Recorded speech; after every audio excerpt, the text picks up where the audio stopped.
grâce, seule ta grâce. Nous voulons instaurer un état de droit.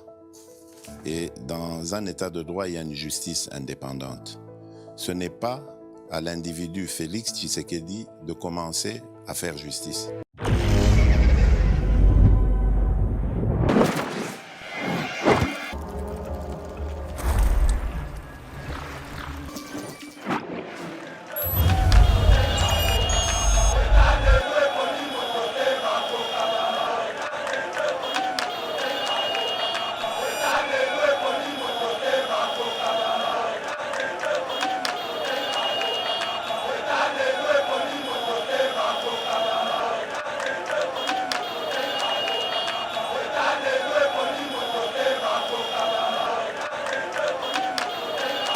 Tozana babiloko oto fungole la tata épiscopo oyo yemoko akomona ke Christ lui-même azalaki au milieu du village.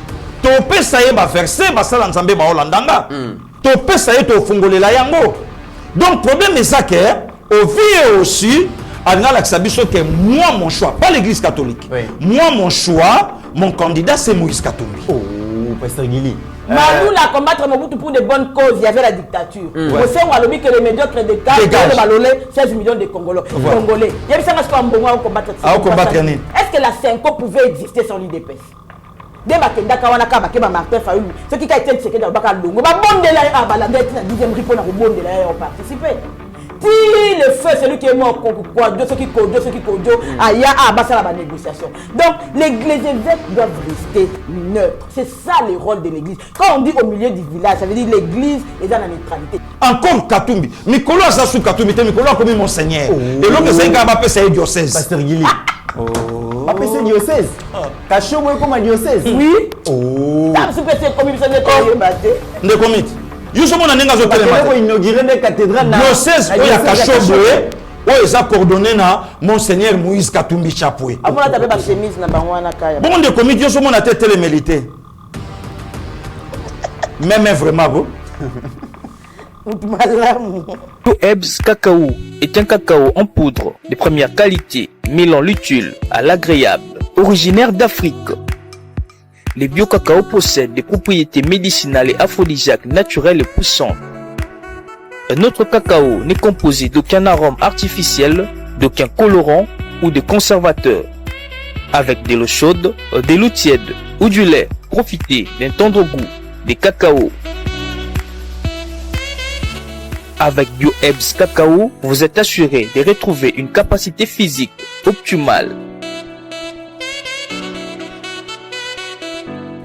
Un complément alimentaire conçu pour les hommes augmente la libido pour une santé sexuelle positive. 30 minutes après l'usage, vous avez des résultats positifs. C'est la première fois que j'ai goûté un complément alimentaire sain, propre, bio, sans produits chimiques et sans aucun effet secondaire et qui fait des merveilles. Tout ce qui est écrit pour ce produit est vrai. Bienfait est pour le cœur et la morale, lutte contre l'hypertension et le diabète. En tant que médecin, je vous conseille d'utiliser. Et pour devenir distributeur, écrivez-nous sur gemsociety1@gmail.com. Nous sommes en Europe.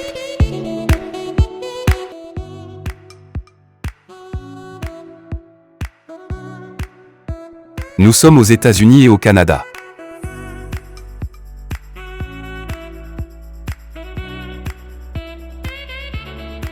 Nous sommes en Afrique.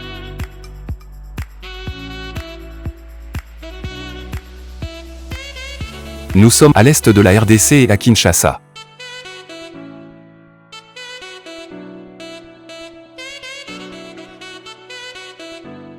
Vous pouvez passer votre commande en ligne sur notre site www.docteurmiracle.com.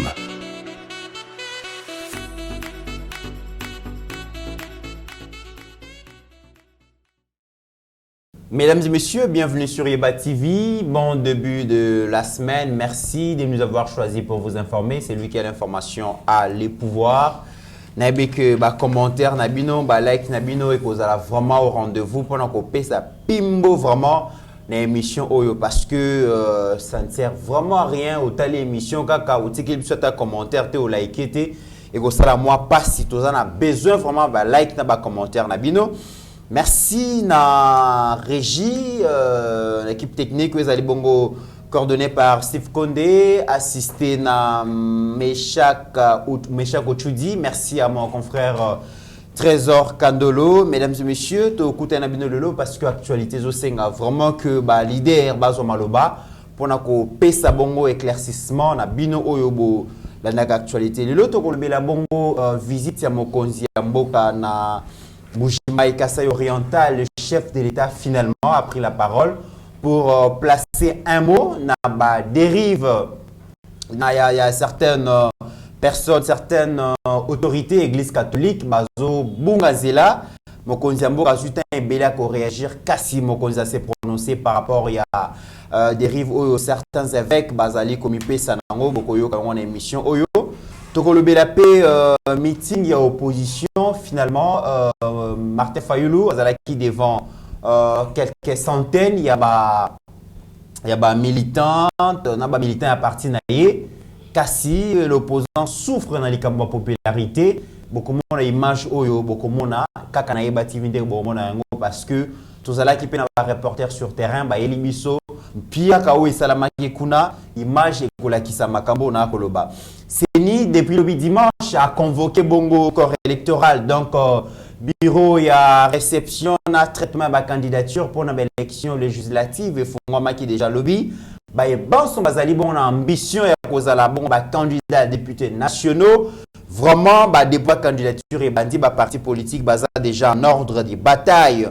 On en parle dans cette émission. Kassiseni on a souci à inclusivité à Koyamba Bongo ba donc acteur politique et opposition comme mega solo la liste na bango ayeba makamboni ni ba koloba Martin Fayulu pe alobi loko la seni bengi ba solo la a kozala wana est-ce que Fayulu a kosala rétropédalage tokoyeba yango na analyse ya lelo tokosukisa tokobeta pe li solo à redressement ya République démocratique du Congo et sa grandeur d'après Jules Alingeti. Mesdames et messieurs, à l'obibiso nyonso sengeli tozala uni pour lutter contre les antivaleurs.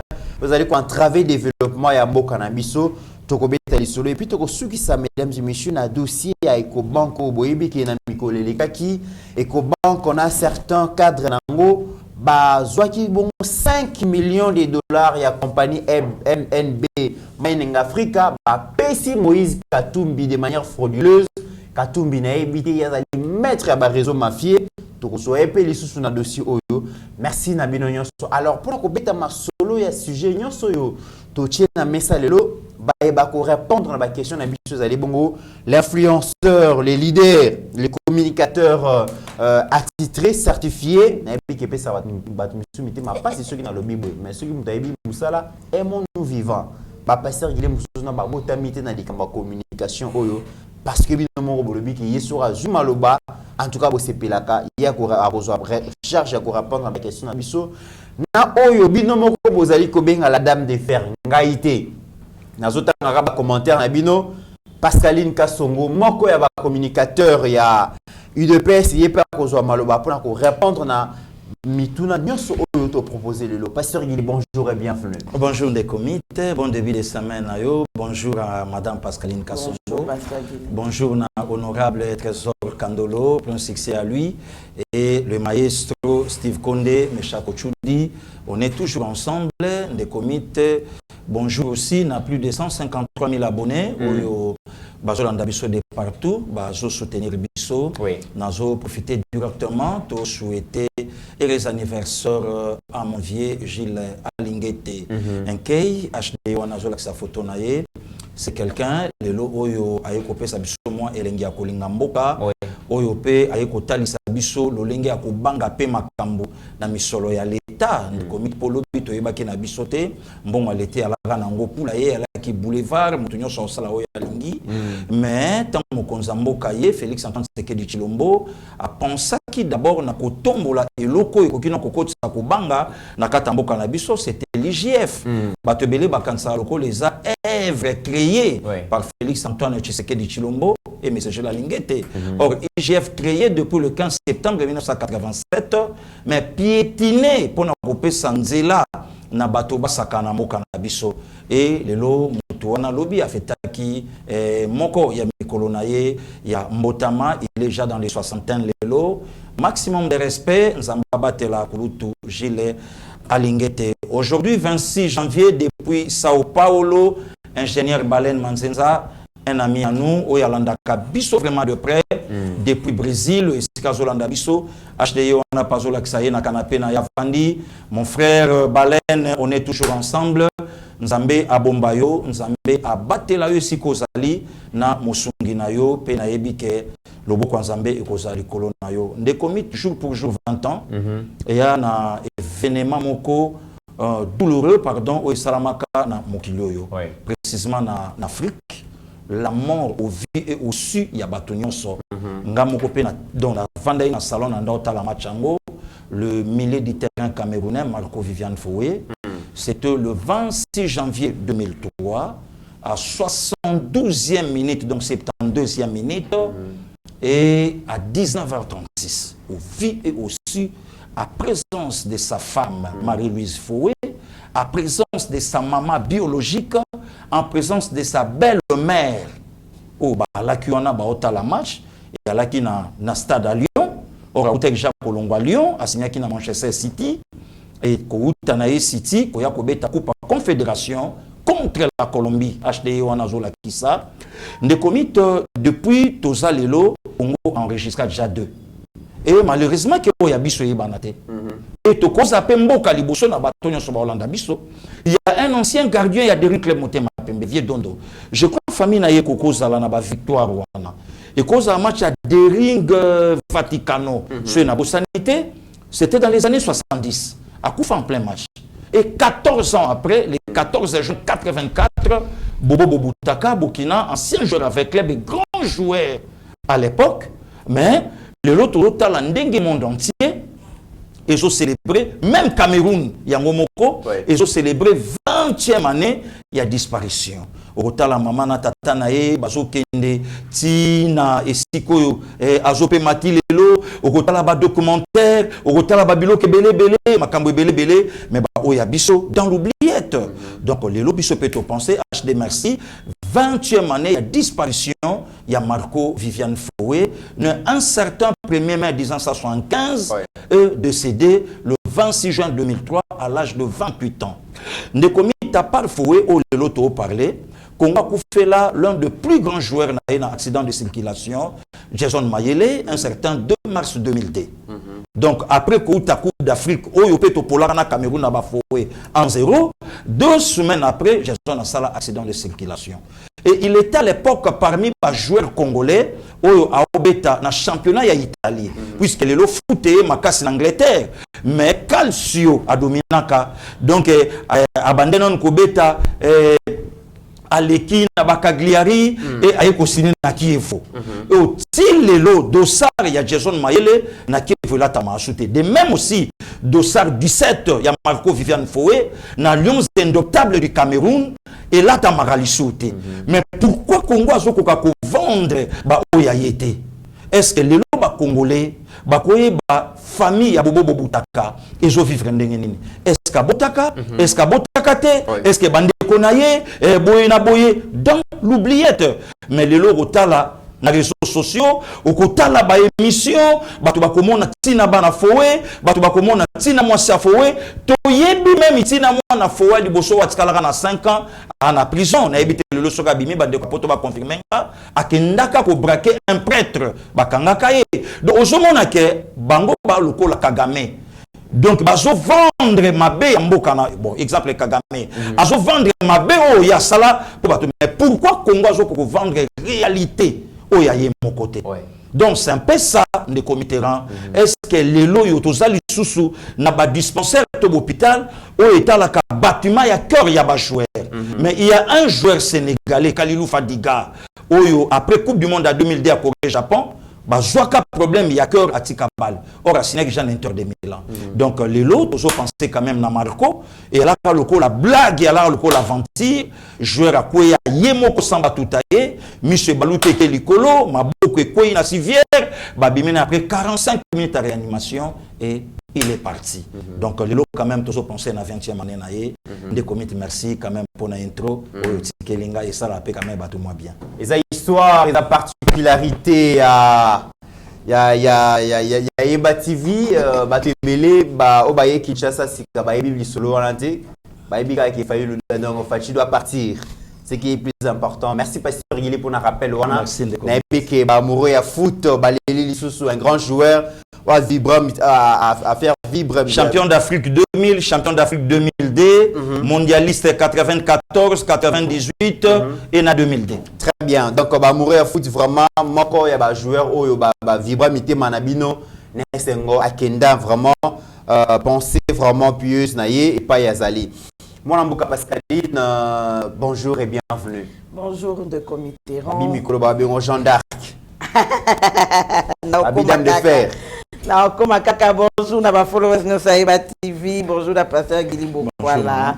Bonjour, na technique sur HD, Meshak, et puis na l'honorable Trésor Azar, na mission na Kata Studio.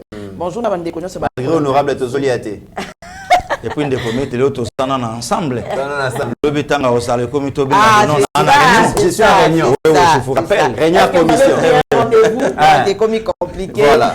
Mbote mingi na bande connaissance va kolanda biso na mbujimai na mona bata mbujimai na ba commentaire va insister. Mbote nyonso na bande va kolanda biso na mbujimai na Sankuru. To bosa interprétant c'est qui to chercher no chaque jour ce que monsieur Zali a donc c'est la toujours atteindre la lien. Voilà. Voilà. Maman Zanette na Canada na pesi mbote mingi kolancha maloba pasteur Gili ezaka passe parce que Afrique toté kaka talent na biso té alors que batona ba pesa ka biso misengo ba pesa ka biso ba émotion ba pesa ka biso imaginez un chancel Bemba le so dans le terrain a pesa biso esengo et puis maman Pascaline a joué prix à Marco Viviane Foé. Voilà par exemple mais combien de personnes ba bien ba bien ba vu d'argent et pourtant ça ba journaliste a ba betara tolo ba sali ba ifasik ba tangi ba classe amilai ce qui l'état sanité yo journaliste cause après sujet nous cause ça un peu documentaire au monde il y a toujours mis une façon de valoriser quelqu'un peut-être ba sowe le pour ça qui n'a pas tort ça il a mis ça ndele ya la valeur je me demande s'il faut être moi par exemple au Cameroun tom sous lelo dans l'oubliette Ndaye plutôt le joueur Ndaye avec tous les billes marqués lelo azata na monument tata buste ya pas mutu na ba kata ba monument ezalité mais on a devant ça les martyrs voilà ba tunyo sto ba mona voilà ndé ba ba photo ya ba tous les premiers ministres tous les nid ba teli biso devant ça des martyrs on a ba buste Ndaye boy comme ça et comme culturel nous ça encore dans stade des martyrs ayebi que ba joueur oyo ba gagner ça biso ba joueur et ça culturel ça l'état photo moi nene na stade wana bien la mona ministre moko ataka photo nene na stade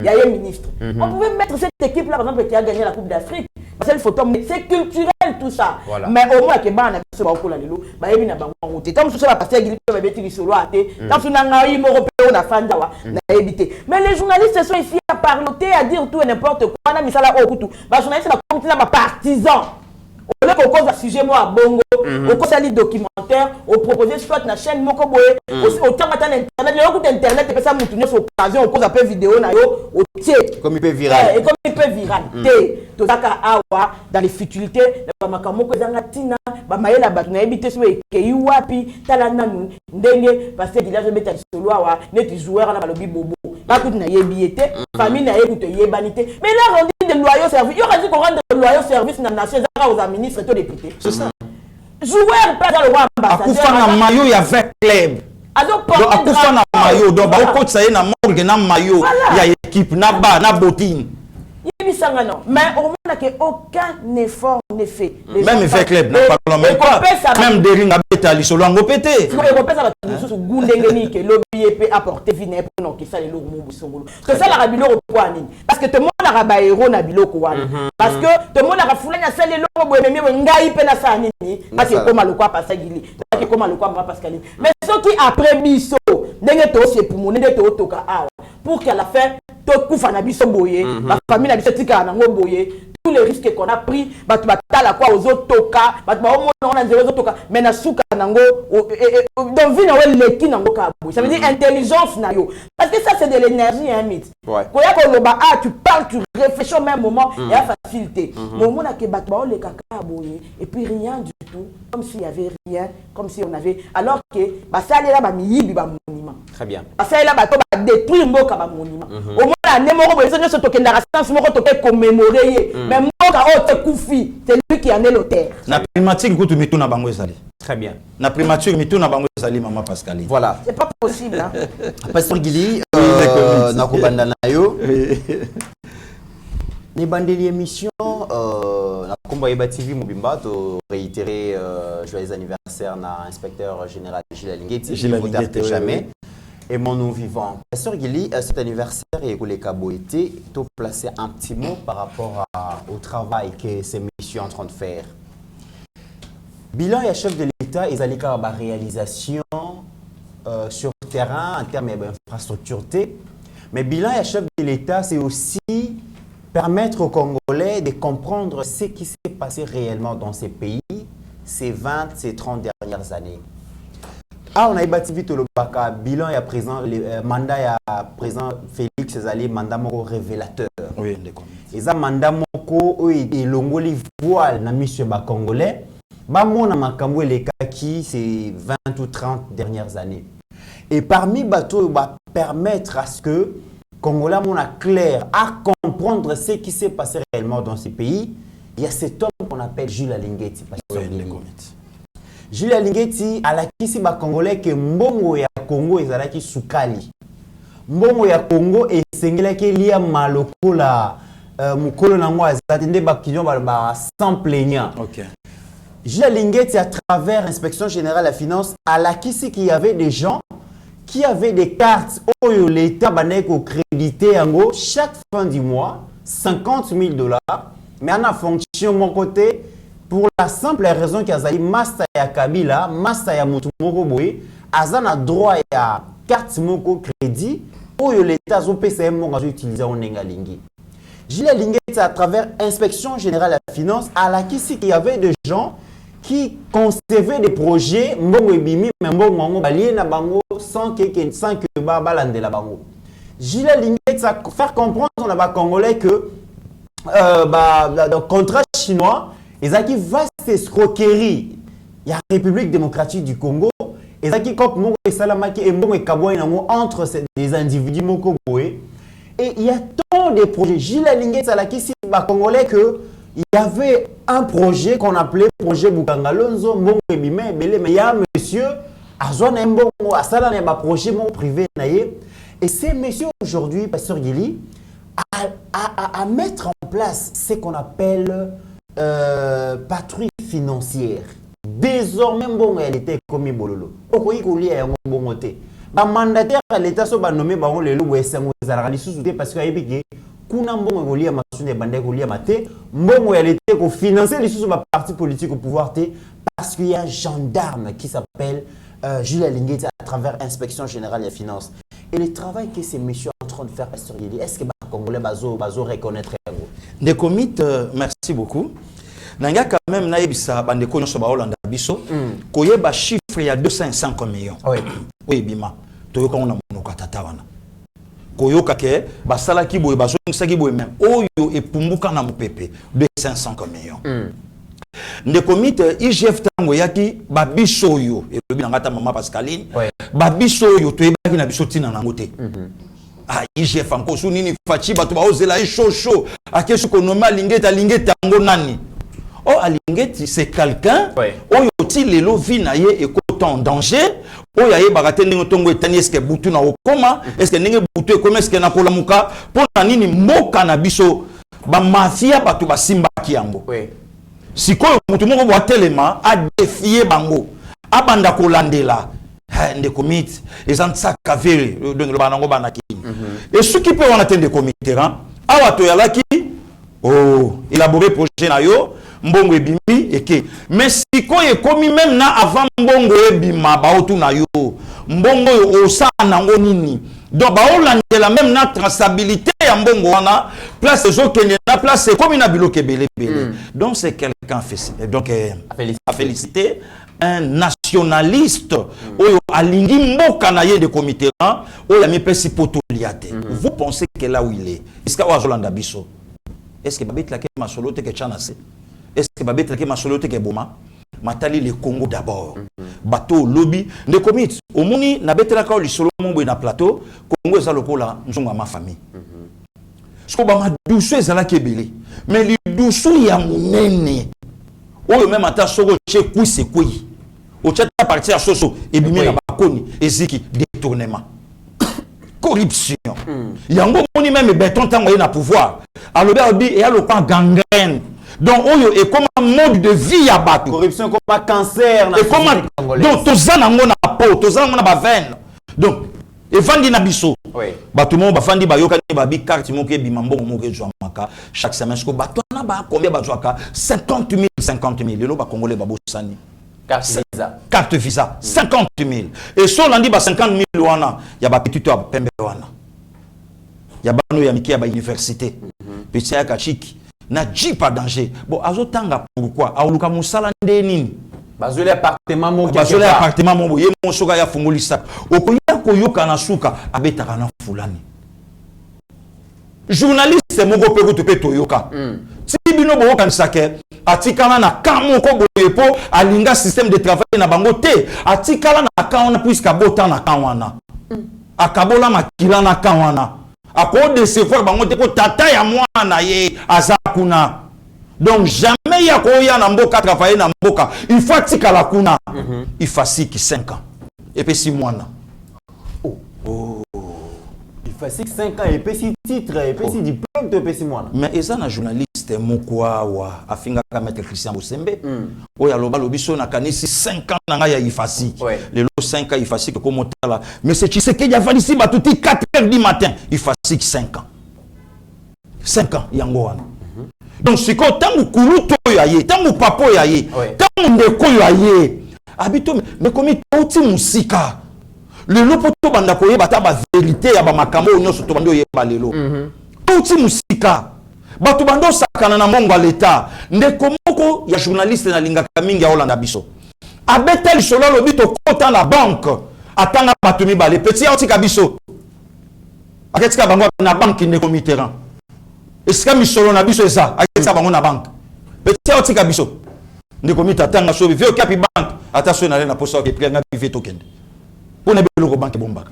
Mutu to kota na banque lo kanga bima ya oseka. OK. Petit ndotika biso. A comment vous parlez d'idée? Mon quoi bimisi ceux qui 400 ceux qui 300 et quelques.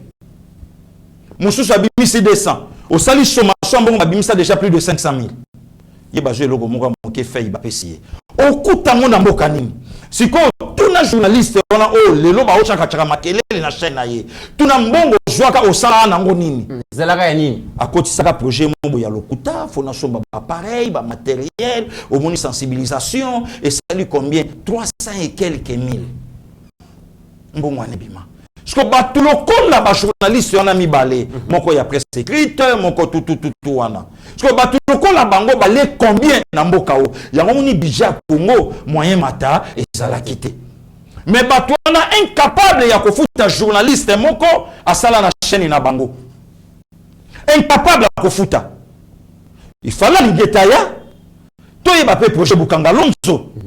Toi y bape makambuya go pass. Ba go pass inde komiti bana poto bazo soit mituna likambo go pass. Le lot toi y bake ba opposant musu le ba soit déjà ba candidat président de la République, ba entreprise na bango et futa ba taxe à l'état et ça la ba bloquer belé. Donc ba mayele on a il fallait un Congolais, un Français, un Congolais mon amboka abimisa ba valeur wana o abimisa.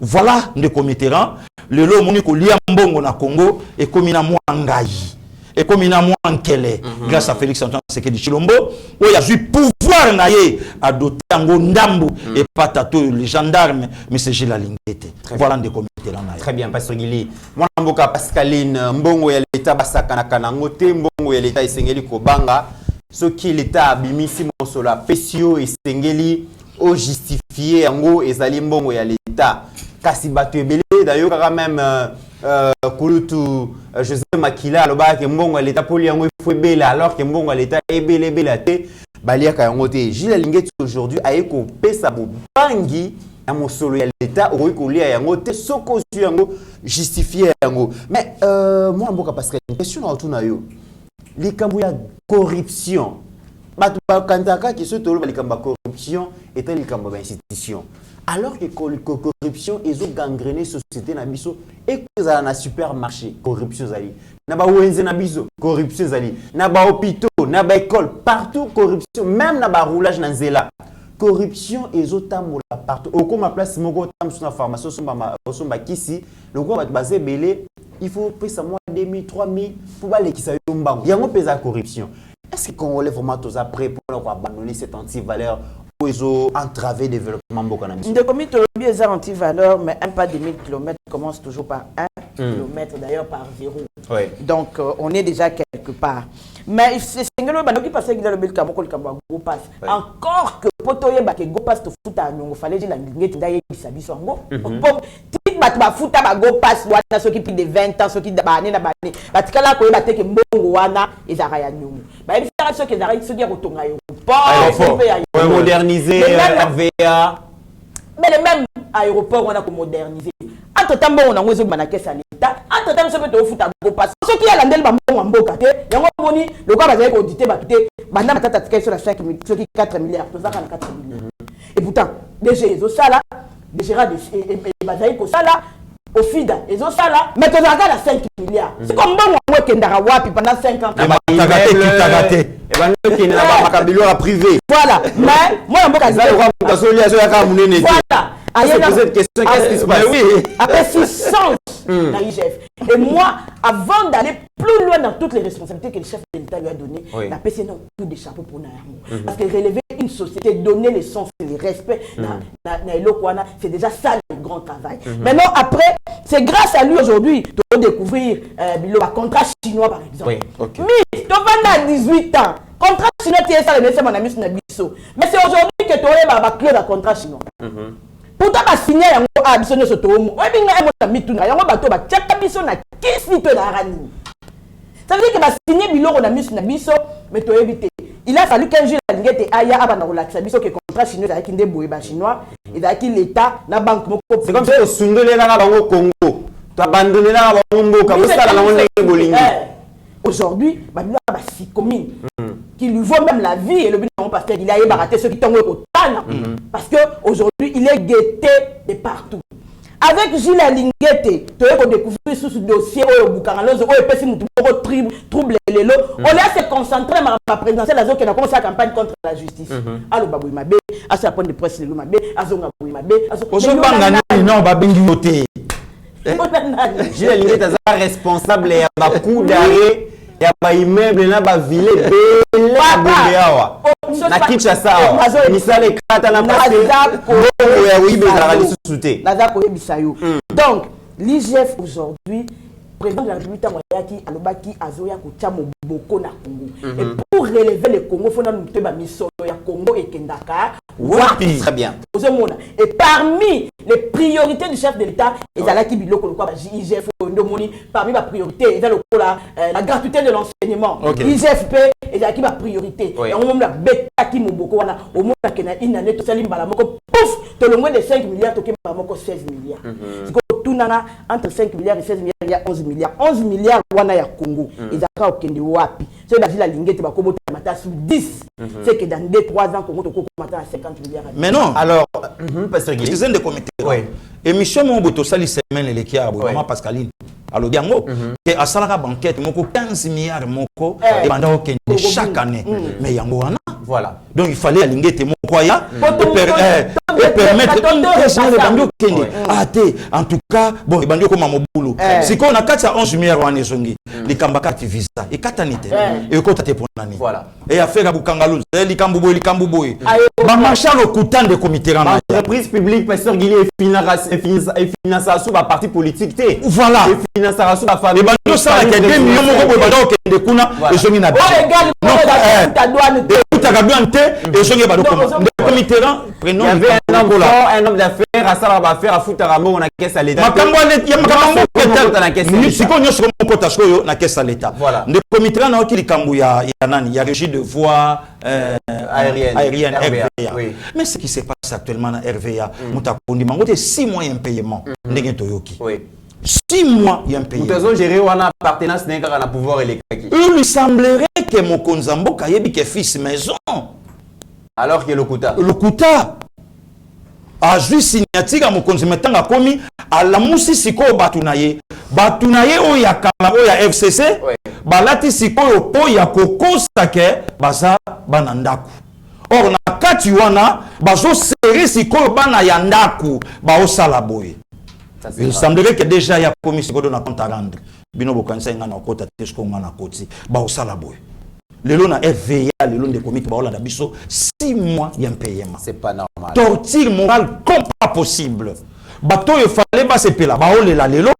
Bateau, bah, c'est quoi qui lobby? Bah, son bisoli, bah, carte à parti présidentielle.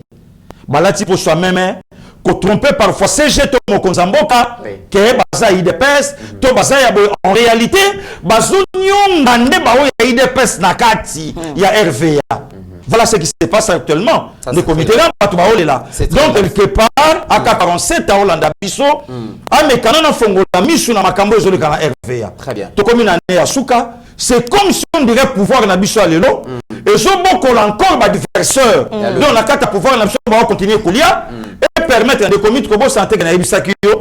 Tito comme à la fin de l'année Awa, et ça a bon nombre de bateaux sur la FCC Barobima.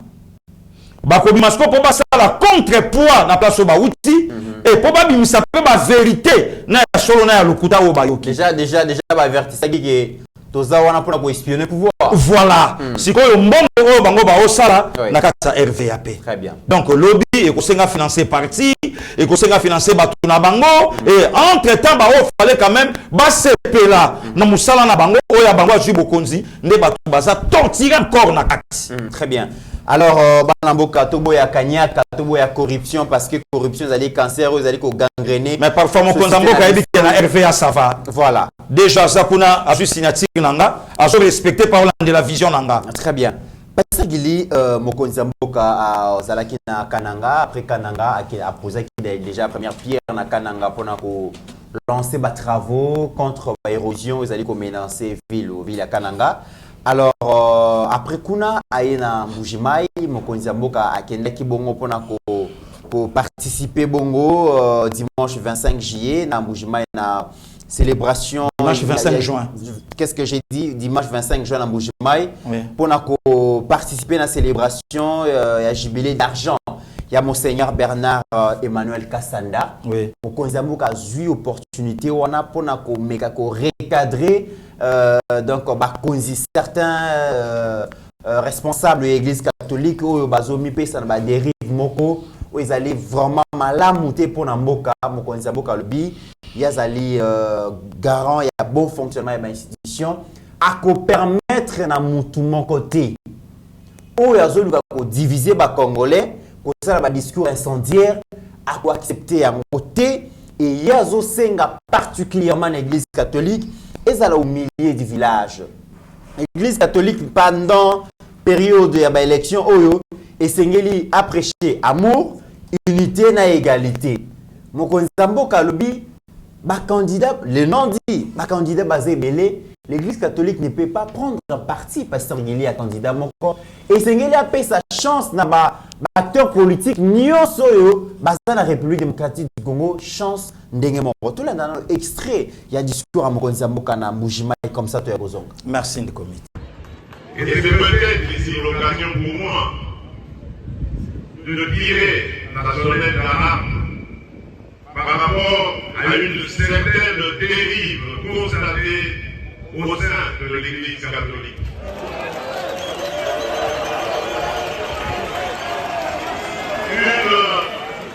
Une dérive que je qualifierais de dangereuse, surtout en cette année électorale. L'Église doit être au milieu des villages. Ici, je serais tenté de dire l'Église doit être au milieu des Congolais.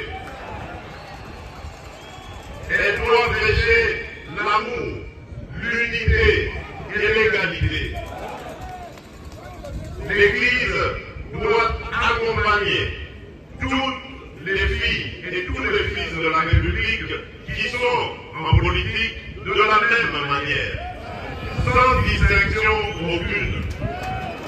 Car il y va de la stabilité de notre cher pays.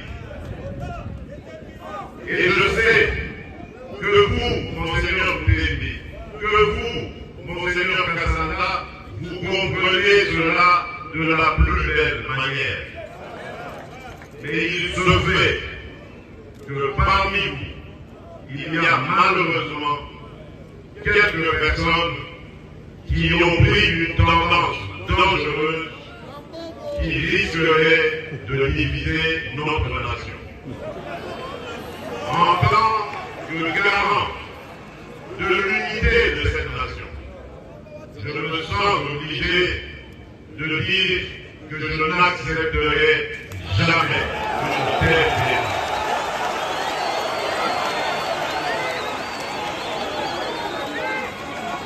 Je continuerai, parce que j'y crois, à entretenir les meilleures relations avec l'Église en général et l'Église catholique. Pasteur Guy Mokonzi Mboka a séjourné dans Mbujima et pas Wapi à prendre part dimanche 25 juin na célébration et à jubilé d'argent. Il y a Monseigneur Bernard Emmanuel Kassanda. Mais tu as vu déjà que certains cadres de l'Église catholique, Mikolo est vraiment discours na bango ezali malamute. D'ailleurs, tout l'andabongo na Messia Pentecôte, Tata Cardinal Mbongo, à la qui vraiment soutien naie total na moko ya ba candidat Moïse Katumbi.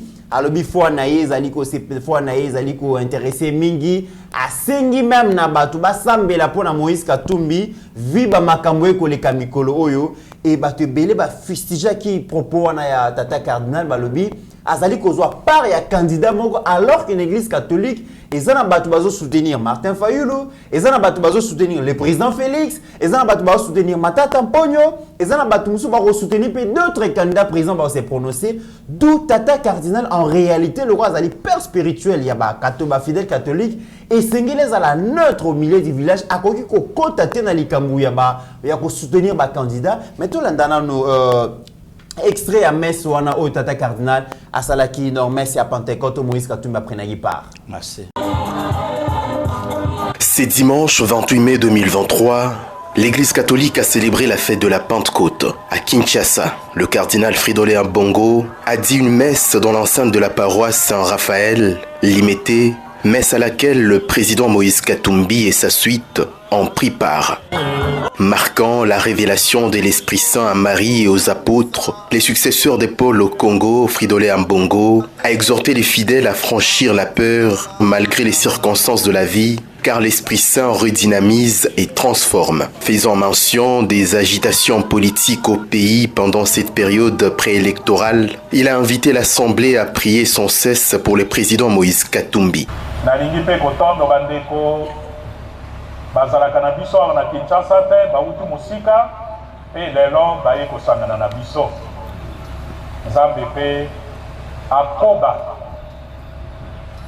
kolekisela bango edi moye na edi mosan atondisa bango pe na bwanya tango nayaki awa nazali kopesa bino mbote namoni mopaya utu musika aye kosambela na biso awa nalinge toyamba ye bo mwana wa eklezia ya biso katolike ezali bongo Moïse Katumbi ye wana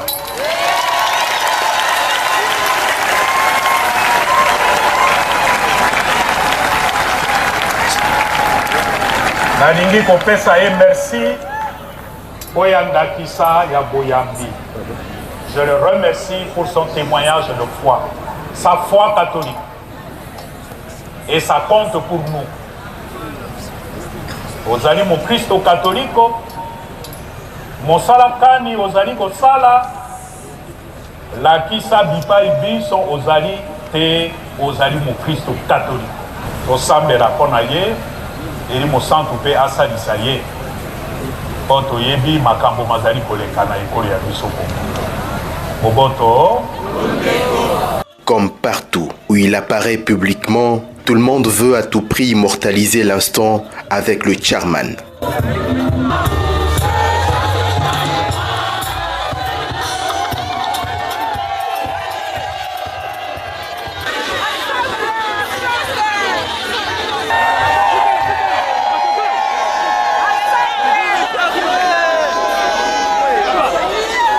La Pentecôte, c'est aussi la date choisie par le président Moïse Katumbi de réconforter les familles de Rossi Mukendi et Thérèse Kapangala, victimes de marches qui réclamaient l'alternance au pays. Très rares sont les politiciens qui empruntent le chemin de ces héros. Le président Moïse Katumbi réconforte la famille de Rossi Mukendi.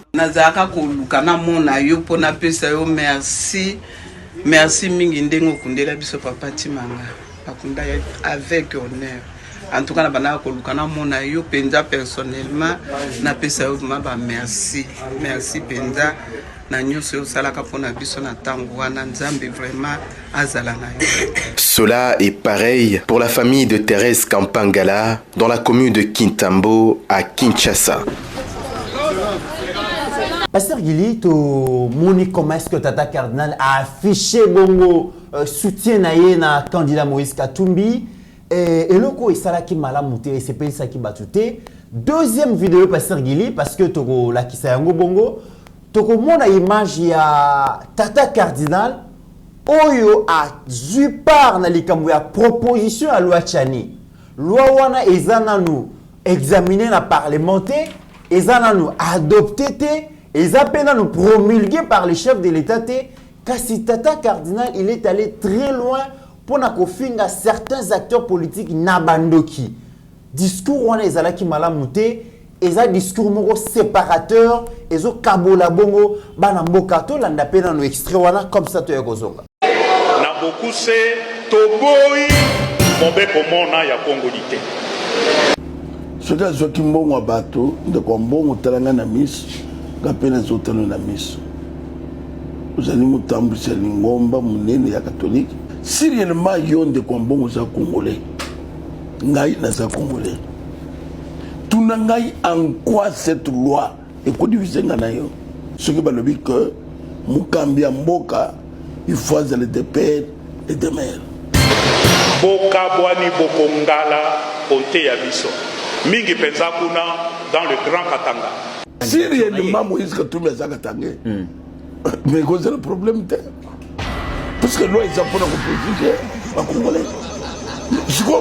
Pourquoi vous êtes agité? Na beaucoup c'est Toboyi, mon bec au monde ya Congolité. Loi Tchani Kolega. Mukolowa n'a pas de parlement. Vous en avez parlement? Ngaji na parlement. Bosengeli kozala te okati ya biso. Problème la guerre c'est lié à qui? Mwana mobali oyo. Mwana bazana marque nina. 676. Na beaucoup c'est Toboyi mobe komona ya Congolité. Papa mutu moko ko sekonate. Nde kwa mbongo ye moko a protéger catholique. Ye moko a protéger catholique. À l'obinini. À l'obi que pour mutu atangi sekone na catholique. Il faut être d'abord catholique. Soko za catholique to ko tangi sana na école na Satana yewana Satana alingi kokweisa ekolo ya biso Congo. Ambongo, s'il vous plaît, mon frère.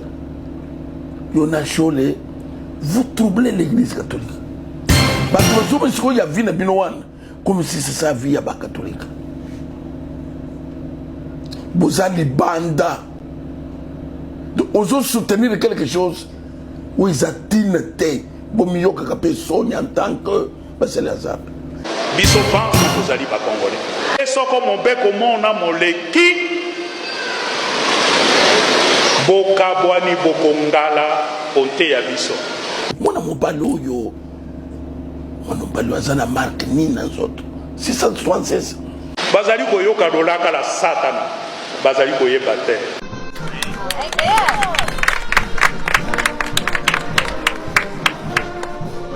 Pasteur Gilit, on l'a dit, deux discours. Il y en a plein. Parce que Tata Cardinal a un discours ébélé à l'Olenge Wana. Kasi dans le échantillon ya mibale wana, est-ce que l'église catholique aujourd'hui est au milieu du village? Ndeko Mitterrand, tate Episcopo aboya ko participer, ko assister na prestation ya serment, ya Mokonza Mboka, je crois le 19 janvier 2019. Ouais. Raison, il était Mtalonga qui m'aponomi et il a cité les noms de la personne où a remporté l'élection selon lui. Nesika a continué na dureté na yewana, a continué na position na ye le 5 octobre de même année pour nako tiaye maboko akoma cardinal nabiso officiellement aye maintenant ko sala appel na président de la République oyo ye azo reconnaître te kazoate maintenant ce que pour na ba intérêt personnel akimi mbango pa Mokonza Mboka tianga yipoa Mokonza Mboka bon qu'il est a assisté ma camion sur le Kikitoko ma attention de Mitterrand na Vatican ezalaki na jemoko o engaki osalama na obeta lisolo nango bosela Mokonza Mboka tanga kokota bino ba candidat nanga mibale musitu na fayulu boyasima na ko réserver bino place d'honneur liboso comme ça bovanda scénario le cas batunyo so ba monango mais c'est koti mais c'est bandi biso ba congolais to ebe loko wana ndenge zalaka même na ba fête lelo même na ba day ekomi surtout ce mutalati kitoko ou bien soka yebi kaza na problème na batu moko wana akoya tango batu nyonso bavandi po batu bacha yeka oye kana make salama bandeko bakengela ka basango wana babengana kapé Martin Fayulu na Adolphe Muzitu bazongisaka bango na gradin na pourtour bokende ko fanda kuna et suki wana te ndeko Mitterrand na ya awa pe na kati ya misa awa dans Notre-Dame et salama pe toujours tate Episcopo et suki wana te ndeko Mitterrand yo moko lobiango ezala ebele maintenant simba kaka deux volets ya vidéo oyo lakisi tate Episcopo alobi alobi mopaya uti musika ayekota la biso c'est pour la première fois n'éviter le leçon comment mais il faut qu'on signale que ndeko Mitterrand c'est un chrétien catholique bayambaka nde batu o baye mbala liboso et pas na biso na réveil bandeko baye mbala liboso botelema bayamba bino botelemia c'est bon mais comment muto ya ye à surprendre biso babimaki nzela moko na tate Episcopo babongisela qui est déjà chapelle babongisela qui est place à kofanda donc c'est que déjà bayebaki ke mutu moko azoya et ça qui déjà préparé et bongama qui déjà ndenge wana et maloba oyo tata Episcopo alobaki na kati bosambela pona ye kosambela pona mutu c'est pas un problème mais boyebi makambo zo le kamikolo mais pourquoi pas pe tata Episcopo akoloba to sambela pe pona Congo to sambela pe pona mokonzi ya mboka charge oyo mama Adèle mama Kipendano mineta azui bosambela pona mboka ndeko mitna betelo lisolo moko le 1er juin 1966 Mobutu a sali loi moko boye ba pendre 4 dignitaires zaïrois à l'époque quelques jours après pendaison ba journaliste belge je crois ba yebache micro babi mais non même ba non même ba évêque ba zo critiquer yo Mobutu répondait bango au moins chez vous en Europe, même ici en Europe, qu'un curé a occupé à s'amêler la politique. Même le Christ lui-même était formel. À Dieu ce qui est à Dieu, à César ce qui est à César. L'Ilobawana tate Episcopo boyango, tate Episcopo lobi jamais ya kokozala au milieu du village. Jamais. Jamais Christ vous au milieu du village, t'es pasteur Geli. Ndeko Mitterrand naya. Ne pensez pas que ba titre na biso, ba soutien na biso, nde muteza visa oyo eko sa biso lola. OK. Donc soutien nanga, ton titre nanga ki pasteur, ton yango te. Puisque toza babilo ko to fungole la tata Episcopo, oyo ye moko akomona ke Christ lui-même azalaki au milieu du village. To pesa ye ba verset ba sala nzambe ba holandanga. To pesa ye to fungole la yango. Donc, le problème est ça que, au vie aussi, que moi, mon choix, pas l'église catholique, moi, mon choix, mon candidat, c'est Moïse Katumbi. Oh, Pasteur Gili. Choix n'est pas Moïse Katumbi. Mais des comités. Mais des comités, conseil au tata mon conseil à Pessie. Oui. Neza conseil yo tate Episcopo fala zala nango, na ba moment oyo biso to komi nango. Mais yoka siko pasteur Gili yoka nanu monseigneur Choli. Pour monseigneur Choli d'ailleurs à l'église catholique ils ont 3 missions prophétiques et l'ingi kolobaki il faut dénoncer le mal et proposer d'alternatives comme l'effet la Senko. Mission ami baléa sacerdotale prêcher l'évangile et préparer les âmes pour les amener vers les seigneurs. Mais 3e mission est la mission royale pour l'église catholique, veiller au bien-être du peuple congolais, pardon, veiller au bien-être du peuple des dieux. Yango bazo sala yango mais yoka siko extrait wa lobi wana lobi tangu bato bazalaka na opposition basala kamakambu mususu ba défendra peuple mais ceux qui bazu pouvoir ba komi ko sala makambo ba no critiquer lobi tout là dans no extrait wana comme ça to ya kozonga. Cette réalité qui est cette perception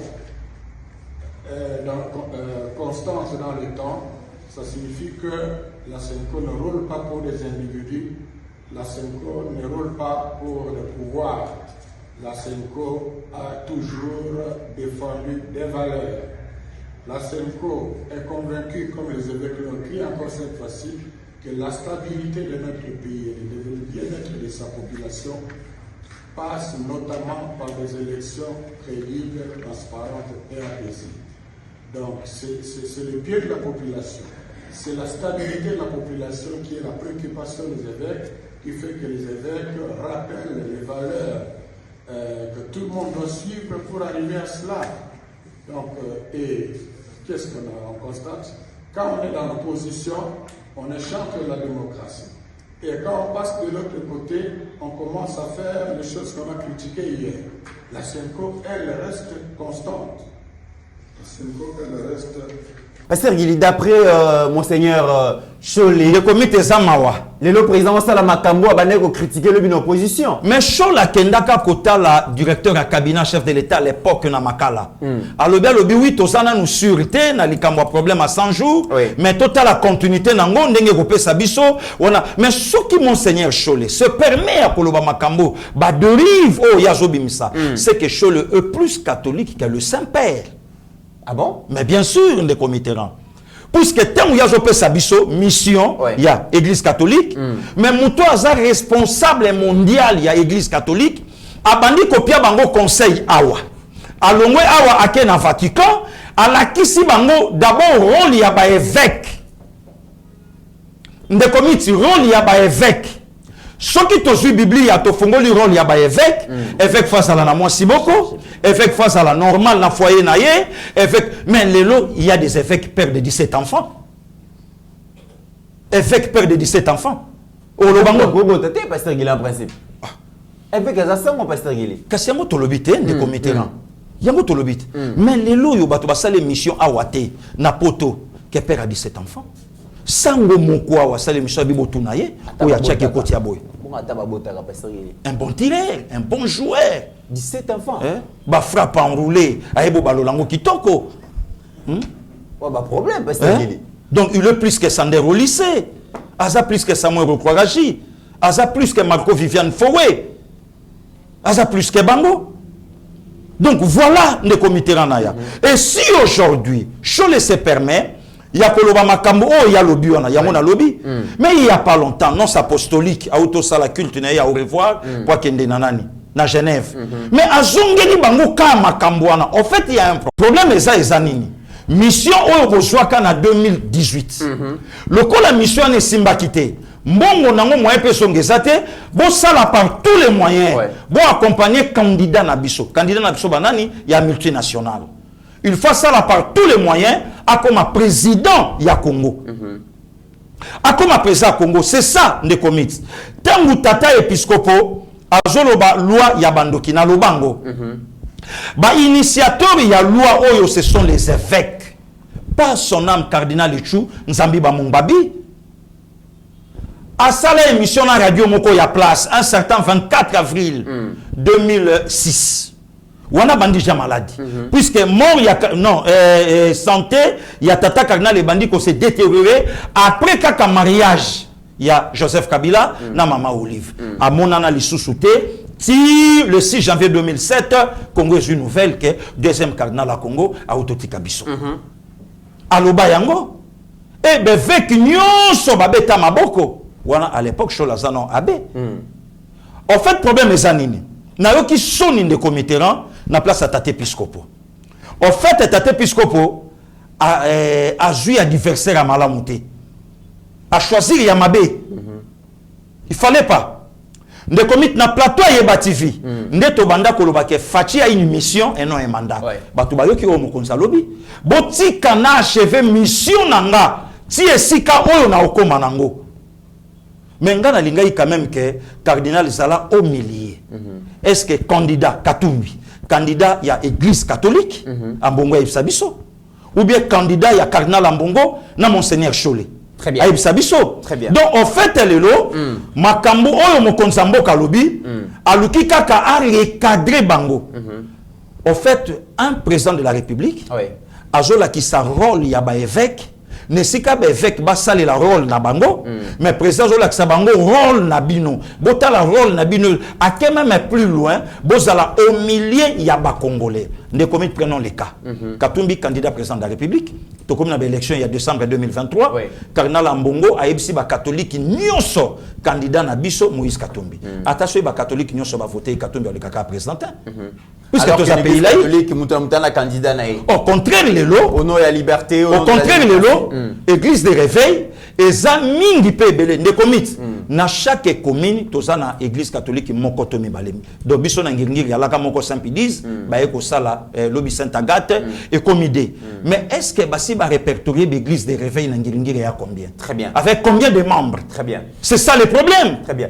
Alors moi Namboka Pascaline, l'église catholique aujourd'hui dérange? Est-ce qu'ils sont au milieu du village? Bango balobi Monseigneur Cholepona Bango bazo exercer bango dans mission na bango royale, ça veut dire que pour défendre bien-être et à peuple congolais, lobby de PS avec une opposition et banego critiquer pouvoir. Aujourd'hui, les présidents UDPS au pouvoir a commis ko sala makambu oyo pouvoir banego sala lobby et banego critiquer d'après Monseigneur Cholet. Pensez-vous que l'église catholique est au milieu du village? Est-ce que tu sais que et là on a c'est lamentable parce que Tata Mbongo a divisé l'église catholique.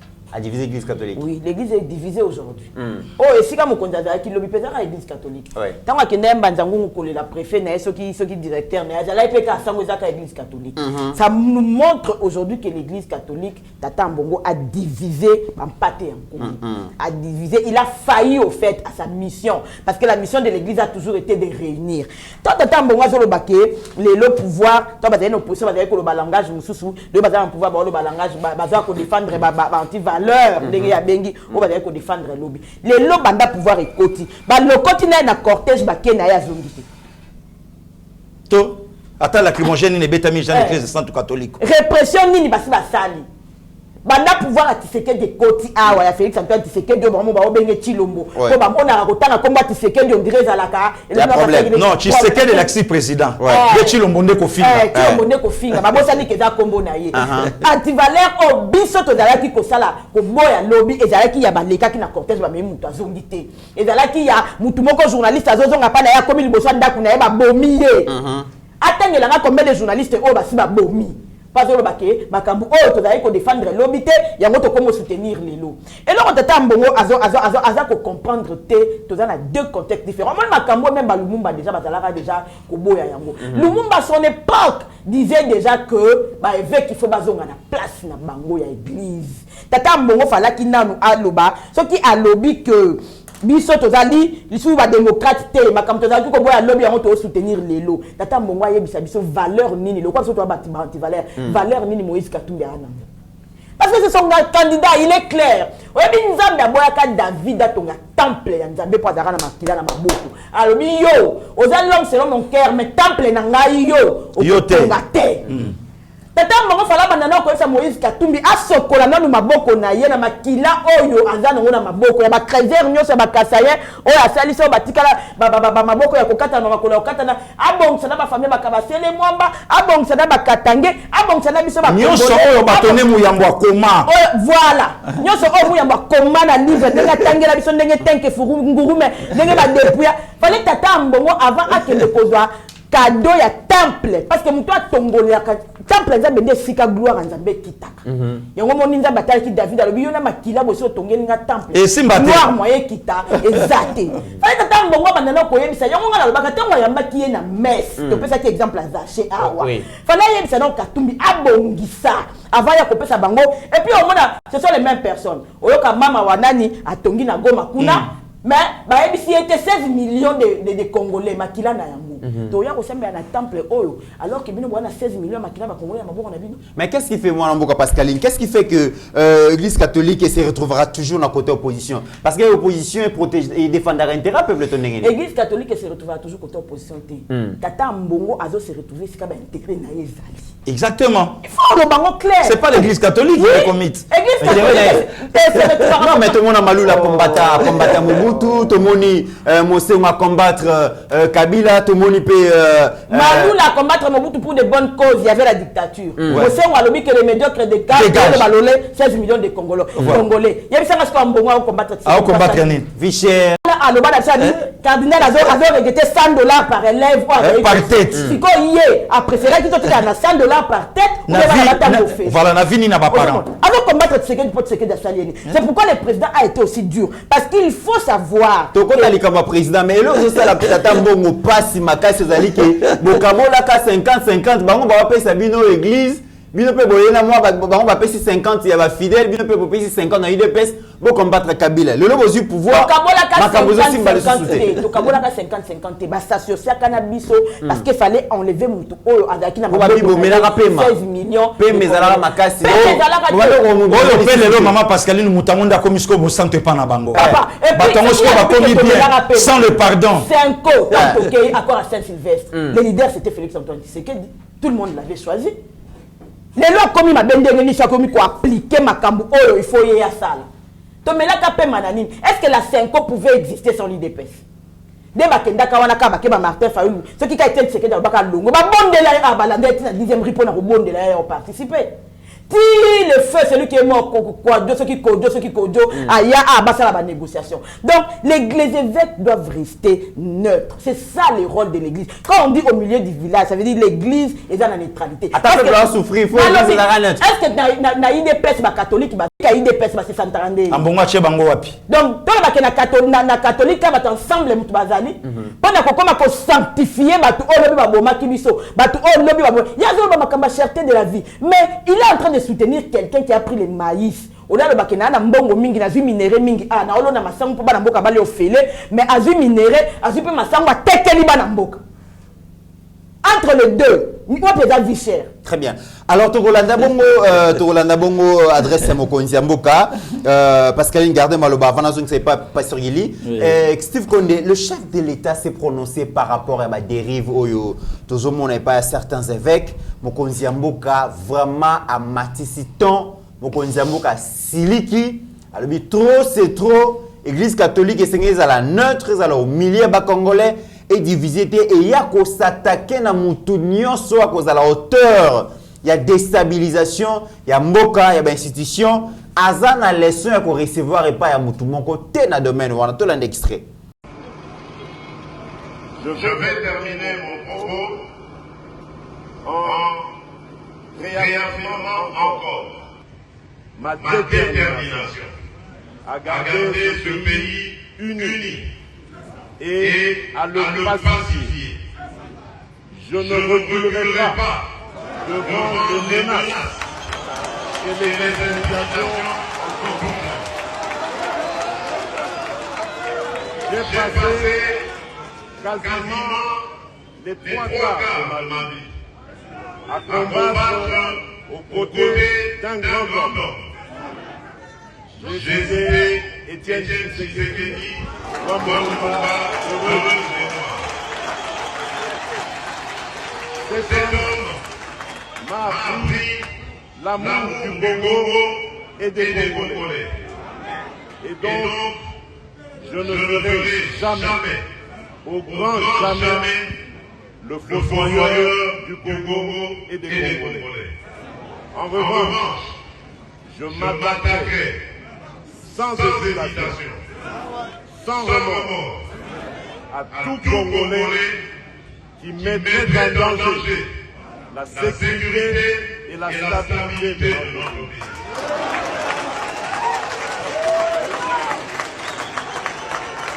Peu importe ce que l'on dira, violation des droits de l'homme, privation de liberté, je n'en démordrai pas. Parce que démocrate je suis, démocrate je resterai. Je n'ai aucune leçon à recevoir de qui que ce soit dans un domaine.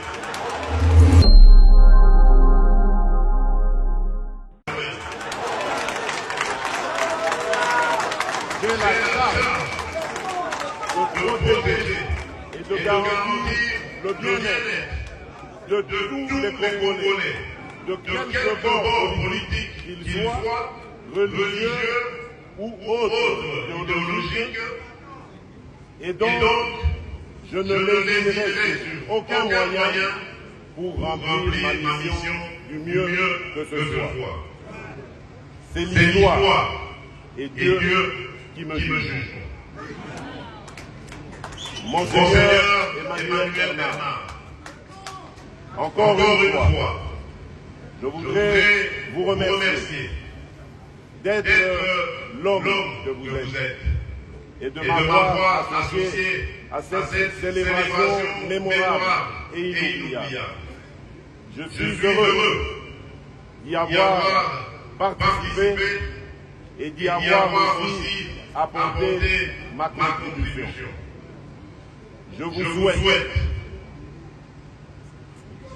bonne chance, plein de succès pour tout ce qui vous reste encore à remplir comme tâche dans notre chère province et dans ce diocèse de Mbujimayi. Que Dieu Tout-Puissant vous bénisse. Nzambi akutwambanda panda kabili ya milonda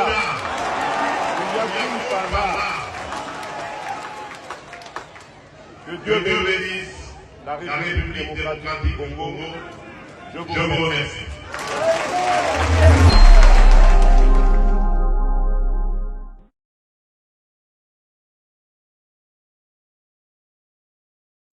Je crois aussi que l'État a l'obligation et le devoir de collaborer, de marcher ensemble.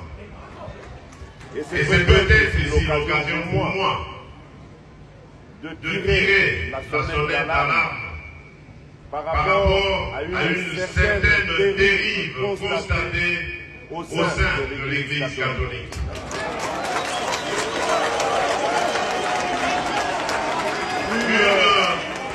Une dérive que je qualifierais de dangereuse, surtout en cette année électorale.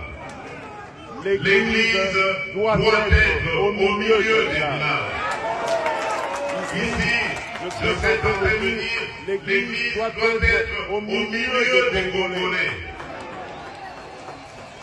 Elle doit prêcher l'amour, l'unité et l'égalité. L'Église doit accompagner toutes les filles et tous les fils de la République qui sont en politique de la même manière. Mais il se fait que parmi vous, il y a malheureusement quelques personnes qui ont pris une tendance dangereuse qui risquerait de diviser notre nation. En tant que garant de l'unité de cette nation, je me sens obligé de dire que je n'accepterai jamais une telle idée.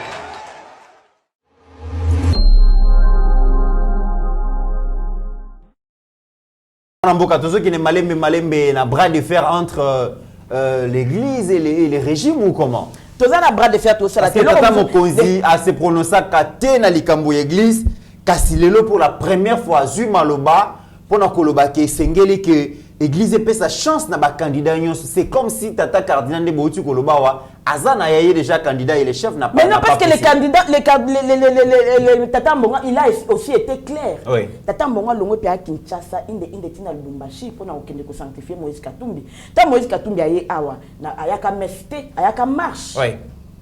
Pourquoi après marche il faut ba yamba le quoi mo centre ba telier na et puis afandi pembe nya mwasi oyo à ça la campagne Dominique Munongo. Tata Mbonga tuna ki na mité ba conséquence à marche za la kinini.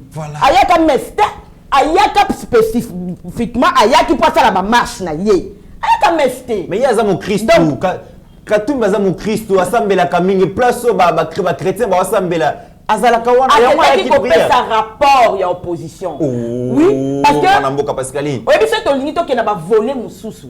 L'église catholique ba olimbisanga na ndenga mabete na otala ngona cadre Vatican, c'est ça aussi les multinationales. Oui. Ozomona. Donc Katumbi azala ba compte ya ko rendre na batu oye faut à rendre bango. Ayaka awa marche, ayaki po ke ndikoyanga na meste. Ngasi ko elo na mi poser en question. Ba kutana na Dominique Munongo ndenge nini po ba se retrouver bango mi balé ba fandi na ba kit et puis ba taka chaises. Ça veut dire que Tata Cardinal a émarqué Bangomi Balé Bakoya messe. Bien sûr. Ma femme dit côte à côte. Le président hausse les tons. Pourquoi? Parce que finalement, trop c'est trop. A bougé le cardinal Tata Mbonga Salimès. Tata Mbonga comment convoquer ma messe. Alors, les chefs de l'État, les garants de la nation. Parce que Tata Mbonga est garant de la nation.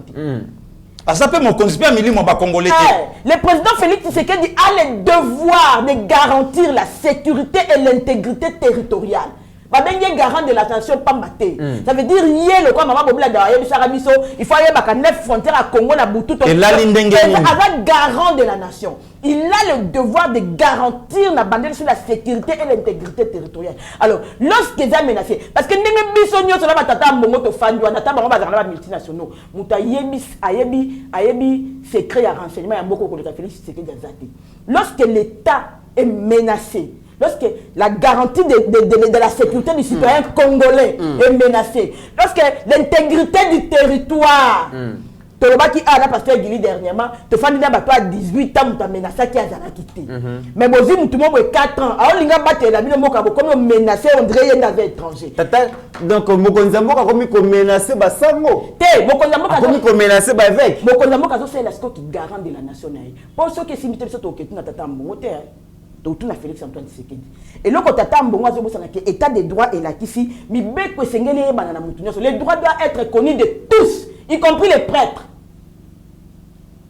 Les droits doivent être connus de tous et personne ne peut échapper aux lois. Elles s'appliquent sur tout le monde. Mokonza lobi donc tant qu'on soit décision likamba droit de l'homme akanyi matoi likamba liberté d'expression état donc azan la leçon qu'on recevoir donc apparemment monseigneur Donatien Chaud, il faut ça l'attention. Tata Carnet, il faut ça l'attention. Parce que le chef est fâché. Oui, ceux qui te le disent, on a le droit de l'homme. Le droit de l'homme, il y a un salaire qui font la couleur humanitaire, ennemi, il y a un côté la bisou. Donc, lorsque le président Félix Tshisekedi dit qu'il n'a pas de leçon parce qu'il est démocrate, il est. Il dit que désormais, prochainement, c'est le droit de l'homme qui font la couleur humanitaire. Tu font la bisou, tu es possible à la piège pour la bisou. On doit comprendre le sens nango. Donc ça veut dire que c'est lui qui connaît le bon fonctionnement de l'État. Il est le garant de la nation, il garantit le bon fonctionnement de l'État. Imaginez le président de la République qui matanga moko songolo, mutu moko ayona azana arme moko non répertorié. S'il arrivait un incident au sommet de l'État. Nous avons vécu ceci avec Laurent Désiré Kabila. Donc, le président de la République a monté les tons pour il faut respecter la hiérarchie. Le président de la République a une institution, a une bisoté. Tata cardinal a une institution, le cardinal a une institution. C'est la réaction, il y a Matata Mpogno, c'est la réaction de l'opposition, voilà l'intronisation même. La démocratie est plus pire que la dictature. Parce que c'est dans la démocratie et l'état de droit que la loi s'applique. Très bien. Ça veut dire que dans l'état de droit, au Yibaki au Kende pour répondre.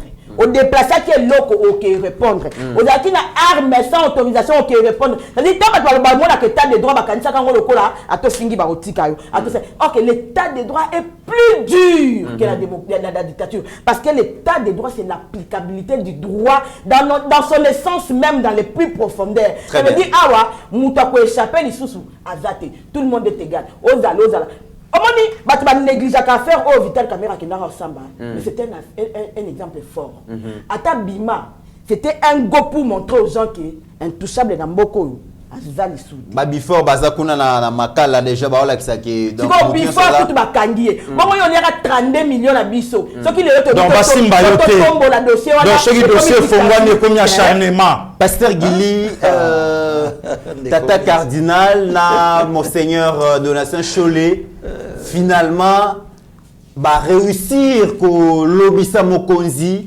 par rapport à position église catholique chef a mêlé ko quitter chef a bimisi yango alobi et tant alobi lokola na meli mingi tant on a décidé au droit de l'homme aux libertés d'expression botika makambo wana ne comite maréchal ni pardon na na kato malobate tata mbongo faye ba peke na moni mama parce président bengi fait déjà pas avec fait déjà pas ndé mokonzi na ye amoni ke tata mbongo ayoki kate po maloba pape esengela ki esala moi non pétant oiseau que nos apostolique va le tata mbongo salini ayoki te le président a réagi par rapport à le connaître na bengi la bible le biso ki bosoa nande kono salani benga premier témoin papa yaki nos apostolique deuxième témoin yé et simbi carte yango moni siko après deux témoins et comme asko photo kabwana au dictature lingue fan na vraiment bien te de comité na ya ceux qui non sona azalaka congolais nga bobima asa combattant IDPS asa kasayen mais mundele tu quand moi extrait annonce wana comme ça et te permettre peu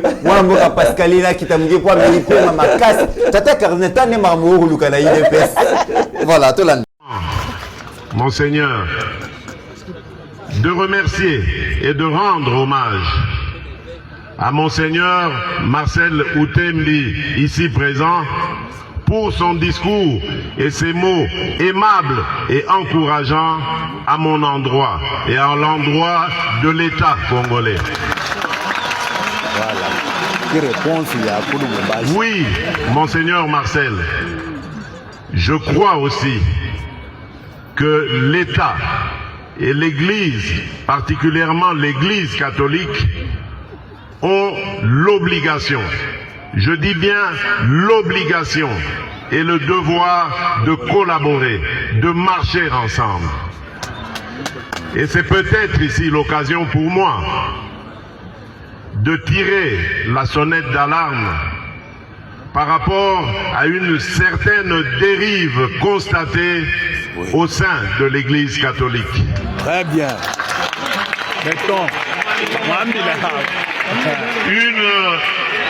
Une dérive que je qualifierais de dangereuse, surtout en cette année électorale. L'Église doit être au milieu des villages. Ici, je serais tenté de dire, l'Église doit être au milieu des Congolais. Elle doit prêcher l'amour, l'unité et l'égalité. L'Église doit accompagner toutes les filles et tous les fils de la République qui sont en politique de la même manière, sans distinction aucune. Car il y va de la stabilité de notre cher pays. Amen. Et je sais que vous, Monseigneur Outembi, que vous, Monseigneur Kassanda, vous comprenez cela de la plus belle manière. Mais il se fait que parmi vous, il y a malheureusement quelques personnes qui ont pris une tendance dangereuse qui risquerait de diviser notre nation. En tant que garant de l'unité de cette nation, je me sens obligé de dire que je n'accepterai jamais une telle dérive. Pasteur Gili, non, ça lobby, après si conseil à lobby, comme la construction, banzela, banini, il faut la cadet, à souci, à évêque. Baron batté, à maramouane et tali, baron fermenté. Mais est-ce que toujours toi qui n'est malé, mais un bras de fer entre l'église et le régime? D'ailleurs, mon konzambo ka yimoka lobby yango. Guerre entre les pouvoirs en place dans l'église catholique et athée. En fait, deux personnalités, balingine bazo église en otage. Deux personnalités. Ambongo na Cholé. Donc, bani bazwa église en otage. Nalanda moko mususa neshola olo balobi bino bato bozo take tata cardinal boye bake bon nombre ba Christ o balinga kaye bako sepela na binote. Mais soko lobi bongo na ye. À combien plus forte raison na président de la République oyo bino bozo attaquer bongo bato balinga ke ba lobanini. Bango be ba sepela te. Bango be ba sepela te lo papiso. Non non non, le problème est qu'il fallait mon konzamboka a recadrer moi mouké. En remerciant d'abord Otembe Monseigneur. Il y a qu'on remercier, ndemo yeko yambangai, boyena boye, mais le coup les commis li kambabamo côté kuna il y a là qui ba discours fallacieux, alors côté yo ba dérive, donc il fallait quand même babilo qu'on a ebetama pour permettre Cardinal Ambongo yebake oyo azana pouvoir ayuma. Et puis que le bango li ba ndekone ba évêque. Oui. Alors bien on yuma te. Alors bien on libanda te. Alors bien on a bino. Bozo tala ndeko miti biso ofanda awa. Vraiment ce qui t'a épiscope kaza ya Nzambe. Ngana yebi kaza ya Nzambe. Ngana yebi kaza ya Nzambe. Mais bazwa kaka vidéo ya mokonzamboka na Kasai. Mboka oyo se kufa. Tozane lokwa koyiba te biso ku nde toyeto la musango. Tokangi parenthèse na point. Tozui kaka oyo ya tate episcope na messe. Botala mutaza censé ya kopesa bino espoir, ye mokazolo bamboko ese kufa. Est-ce que c'est la vérité? Pasteur Gilibat, donc tate episcope na Monseigneur Cholé, pour na bango ba yebaki ki 5 ans au président Zui Congo comme États-Unis. Mais comme États-Unis,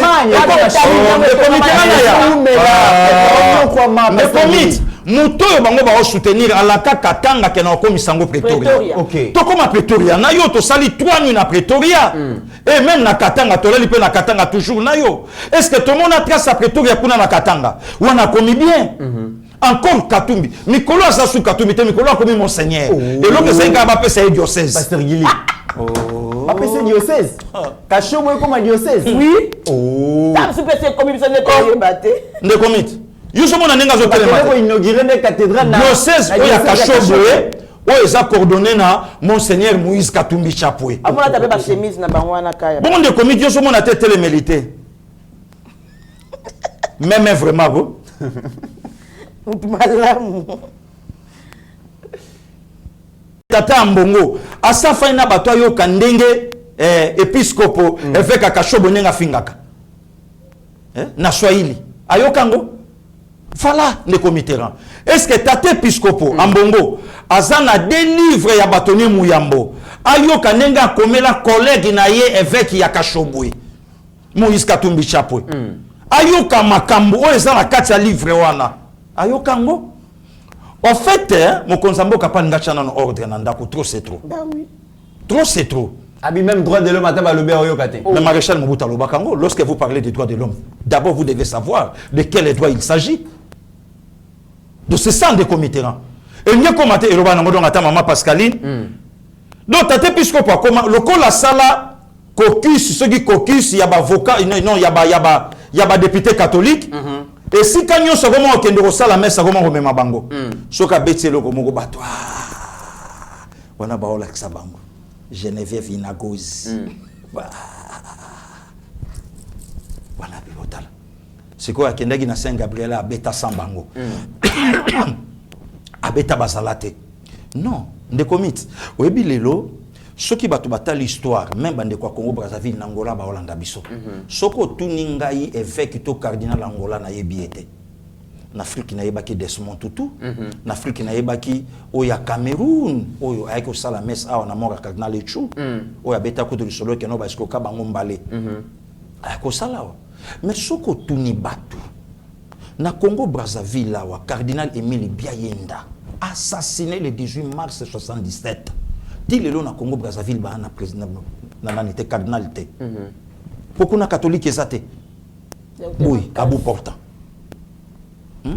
Et à combien plus forte raison? Un cardinal, dans le régime mokéye, ou soit tata épiscopat à la claire aïb sabiso na yina chiseke di pa baby selanga cop nanga ya gratuité tango yena gratuité ngape na famille ngape na bana ngape na ta mususu mère to ba mère po babotaka na nzetete parce que mamu de commit pour funda ngai wapi vidéo ezali ngam na lobi yango basala émission ngona poto ba préciser na nombre bateau baza marié légalement basuki na 4 5 6 7 8 mais bozo banga te que opposition va récupérer discours à Mokonzambo comme voilà comment le pouvoir s'attaque maintenant à l'église catholique à s'attaquer l'église catholique et à la preuve il y a instauration Mokonzambo a accueilli très bien à Bamonaye quelques évêques pas l'église catholique mais comme l'église catholique a bundaka na pouvoir aussi a pouvoir l'église catholique Thérèse a pouvoir l'église catholique évêque Kofo Akima pas l'église catholique quelques évêques d'abord à remercier nos évêques Azalaki naye église catholique paix monseigneur Utembi n'est pas n'importe qui Utembi n'est pas n'importe qui de comité là. Très bien pasteur Guillet avant de citer na makambo ya la marche à Fayulu mesdames et messieurs ils ont un dossier monto le belaka l'autre fois dossier à EcoBank dans l'affaire Astalia contre Octavia Moïse Katumbi a coopéré Kanaba avec Akashobwe voilà a coopéré Kanaba dirigeant EcoBank bazwa mbongo 5 millions ya société Mining Africa pesi Moïse Katumbi de manière frauduleuse et quand fraude le président les candidats présidents l'homme qui est censé gérer les Congolais lobby demain azo utiliser ba mafia bazwa mbongo ya mutu 5 millions il paraît que yem tazara pas la base ya Okoya Biak ya Biak Moïse Katumbi ça c'est grave ah oui c'est responsable de et puis moi j'ai un frère qui est là qui est victime Teni Mungimu là l'écoute na fallait qu'il écoute ma cala là na pas donne un compte dans la banque parce qu'il a la compte na banque batubalela ne commit batubalela na likamba biakoyo batubalela ba mabale kufa batu basala ba AVC donc et créer ba problème en fait au moni lelo il fallait qu'à IGF ya to beti na na des missions il fallait qu'à tato alingetaya na Félix Antoine Tshisekedi Tshilomboya yoka effet ka kashobo makambo aloba une fois président de la République na Congo ba kasho ko fombama makambo okanga bato ko salate justice c'est pour mafia fanda or Bible lobby c'est la justice qui élève une nation wana vraiment tate puisque par exemple d'accord très bien deuxième élément kulutu mopa o Koffi Olomide mopa o Mokonzi aye manze momoko alobi alobi azo ce ka zo yembela mwasi alobi oboyinga so po bolingo nange komi yakala ngape na olinga bolingo nange koma soki koma yakala pona osongela yo bato balaki bayini lobby l'église catholique le loba komi ba ami frère et cause ate pona dim na tout mais dim de pouvoir ndé dimiser mais dim kutu na pouvoir ndé 5 milliards de commis 5 milliards dim nango ça combien de comité rana ya 5 milliards dim nango ça combien dim à 5 milliards pasteur Guillet de commis batata pelo balanda mbongo te hein tata pelo Jeep batata pelo bango lo sambo tata pelo de Jeep bango molimo tata pelo de Jeep n'intervalle à 2 semaines si on fait les arrêter tata met ça matanga ba futa de commis maman li va bengi saka tata pelo funéraire il faut futa même yabawa wana mboka Pascaline et vous intéressez tata kana beza mbongo te boyambi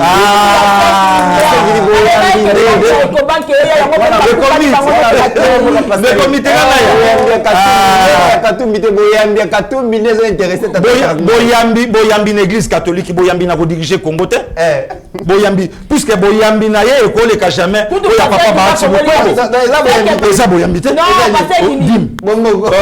c'est que hier avec les mondialistes na coupe monnaie comment c'est pas si on a minute so bafongoli dossier bakoloba zuwa contre boyambi na ye tata alingete mopakano moto mabe yango alandi mosantu Moïse Katumbi pona boyambi na ye alingete ndoki ayoki motema pasi ye mokitani ya ndeko Tshilombo bayokeli mwana na biso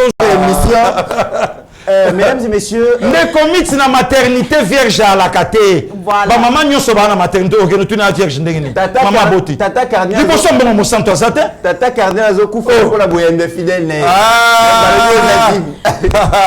Mais aye papa est fidèle na yemo copé. Azape président Sénat. Voilà. Et papa ba tu le kwebo. Bon, peut-être vieux bah tu dis même OK. Il y a mon rejoindre. Mesdames et messieurs de Rominasuka émission. Mais total à Makamele qui bongo dimanche. HD la qui s'abisso discours il y a Martin Fayulu. Na yebite est-ce que Martin Fayulu nga sa rétropédalage parce que yebisi bana bana changuke akendaki États-Unis France ayebisi batokuna qui akokiko accompagner le président Félix n'a pas frauté, il y a moi qui participer à l'élection. Mais ce qui bongo Séni le roi a convoqué bon ma bête ma solo, ba okene ba koyokana. Est-ce que Azolanda conseil de Ndomba c'était pour ça rétropédalage to landa dans l'extrait wana.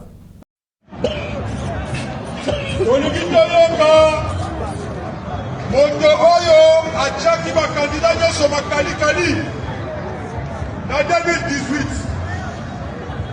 Et le même Mobali, les commandants du peuple, Songantila, charge la Congo.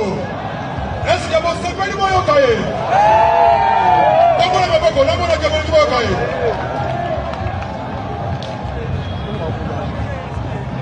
Allo ba? Bon.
Voilà mon amboka Pascaline Oyoki Bongo Martin Fayulu Madidi mais tant yo zoloba image wana tango balakisi yango elakisi vraiment que batbayaki plein et ça qui rotonda wana zaki image oyo ba cameraman ba accompagner ki bongo Martin Fayulu mais Yemba TV pe zalaki na ba cameraman na bango oyo balakisa biso le nom dit ya place wana. Tant que vous avez Steve Kondarola qui s'habille sur le vrai image au biso tozui, beaucoup on a que le Martin Fayulu Ouazaki chouchou très populaire, il est en perte de vitesse en termes de popularité. Fayulu dit que Aboya qui va participer à l'élection parce que fraude des alliés mais le coup la CENI est convoqué bon on va couper là-bas solo là à Koyoka. Est-ce que Fayulu a suivi un processus électoral? Et le ban on vient dans tout cas Fayulu. Piaka, on dirait ya tuka lokaka et ceux qui viennent à Bamouana na oyebatem piaka. Des comités na bande kobala na sena isa bino qu'on a perdu le vieux Martin Fayulu. Sainte-Thérèse et Mélie. Quatre dignités, ceux qui 4 opposants, ceux qui tout bien avant banane. D'abord les 3 baya quitté. Peut-être à Ponu est ici à Kinshasa. Oui, mais a été. Délice sang évidemment. C'est ça n'a pas été. C'est ça a été. Katumbi, je ne sais pas dans quel monde il est. Mais Bango déjà s'occuper non à Mamba diocèse. Bango nyonso ba participer dans processus électoral. Bango iko ya pour fallu déjà payer. C'est mais qui meeting et opposition ya Bango 4. Mais pas ensemble indépendant. Ensemble. Ba yebisi biso nonte ki ba siko vie ma fa charge on aime bino ke mamba kinya ba marche da ki charge vie ma fa. Siko e beta ki retour yango monde ba sondolier. Martin Fayulu obele la boye. Bana la muka oye. Mingongo elekate. Lobi na oka eposa na lila. Tous les réseaux sociaux, c'est Yindaki. Tande to Kimia. Discours à chef de l'État Mati. Et Meli Beuz na bango. Na yebisa kibino awaki. Martin, il bondit, il rebondit, il rebondit. Mais merci na président Denis Kadima. Nenga Dimi quand même koyamba bango. Mais, moi mon problème a toujours été que eux, ils ont préféré faire confiance à Louis Mouchikiwabu, à l'OIF, pour auditer fichier, il y a CENI. Mais bah, bon, il faut la confiance dans la Mboka, Oyo, auditer qui fichier, il y a CENI. Nous n'avons pas un maître. Nous n'avons pas la il y a qui est son maître. Martin Fayulu, il est temps qu'il se ressaisisse. Félix Antoine Tshisekedi, lui, avait tendu sa main depuis le début. Abba qui tuait mon frère, ma frère, ceux qui a Philadelphie. T'as que vient ma femme, le mois, tu n'as église, quoi. Depuis le rassemblement même. Attendant qu'il y ait le boko, il a refusé. L'orgueil, t'as le logo. La Sainte-Thérèse, couteau d'ara terrain, il y a ma femme. Faut que ma femme soit quittée la Sainte-Thérèse, à ton Dakar. La Sainte-Thérèse, coûte quoi d'ailleurs qu'on maîtriser et sans génie. Oui, bien, le bien il y a des signes qui ne trompent pas. Exactement. Apôtre Paul Alobaka, même la nature ne vous enseigne-t-elle pas. Donc, ngai na mambebela ba vie ma faye moko atanga ba signe ye moko za mai. Batu ba lobaka image au konda la kisawana eza image avant Martin Fayulu à Koma. HD, zongila image wana avant Pasteur Gilas Omaloba. Bokoyo ka Martin Fayulu déjà à Koma qui azoloba. Pour ce basal illustration et Koma qui on a image wana besoin qui avant Koma. Zongi c'est la biso image wana nandenge Fayulu azoloba, tu vas comprendre que non. Fayulu était déjà là, il parlait déjà mais il y avait pas de gens Tolanda.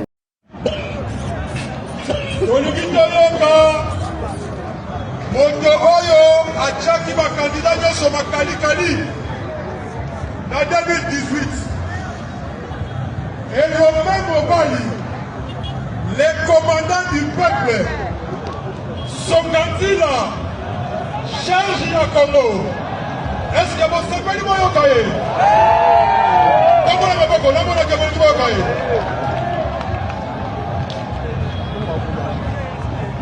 Allo, bon.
Akenda Koliana Ndoki, parce que Ndoli s'est trompé, on l'a trompé. Il y a mon côté de bloc patriotique à s'emballer. Allez, on se retrouve dans la tata dans la Katumbi. Finalement, les deux s'est embrouillé. Pasteur Gili Fayulu a Sili, Fayulu popularité et on est à bastion. Fayulu azo bundana nzele bandi na deuxième porte et jouer lengesa et bimi. Fayulu azo bundana bande ko ya makala monga fula bako ya souté. Fayulu azo bundana bande ko ya eta kan luka bako ya souté.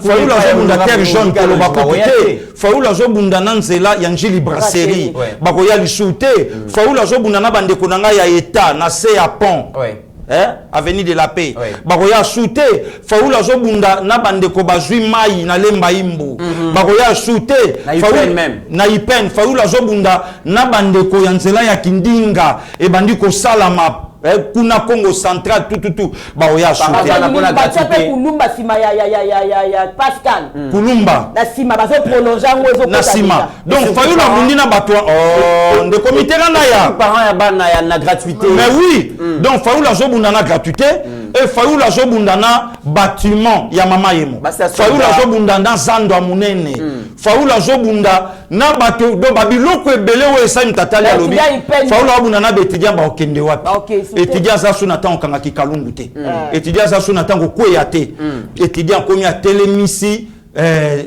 bus akoti avandi na kiti o ya kolinga afungoli ba noti na yazo tanga tranquille ya kuswana te ya lelo ibeba te donc babiloko nyonso wana et rendre Fayulu faible Très faible. Donc les soldats du peuple à cause à faible. Et rendre y pété et l'autre côté. Bacheye kutukate et l'autre côté. Fayulu ayebi que Félix wana kombo na ye Félix Antoine Tshisekedi Tshilombo. Mais Fayulu ake pour rappeler bango est-ce que bolingi Tshilombo. Mais Fayulu abosane ke na Kisangani. Nde ba rappela ye to vota yote, to vota Félix, to vota yote na Kisangani na terrain net. Au fait de comité hein Boutou ateleki moula inde ni papa Simara loba pas son âme. Tongo etana. Souka nango tongo ekotana. Tongo yango etani. Genève aloba ina biso alobi motoyo ako trahir accord à Genève aeba sort ya carrière politique na ye place o yango ekokoma. Yango to bango koma lelo nde commitera. La nature elle-même. Lelo avenir politique il y a entre guillemets ma Marie et Zawapi. Maman est sur ça comme kasi doyen il y a bureau d'âge. Oui. Doyen à bureau d'âge. Il m'a remplacé Mbosso. Il m'a remplacé Mbosso. C'est Martin Fayulu Azibokund. Et que wapi? Ba dos ndombasi. Ba venir na bango ke wapi? Ba epenge. Ba niko mayende. Et peng azo raisonnier azo penser déjà na palissade. Ba Paulette qui monte. Oh, il y a des journalistes parce que des comédies. Il y a des lettres, ils ont côté la politique.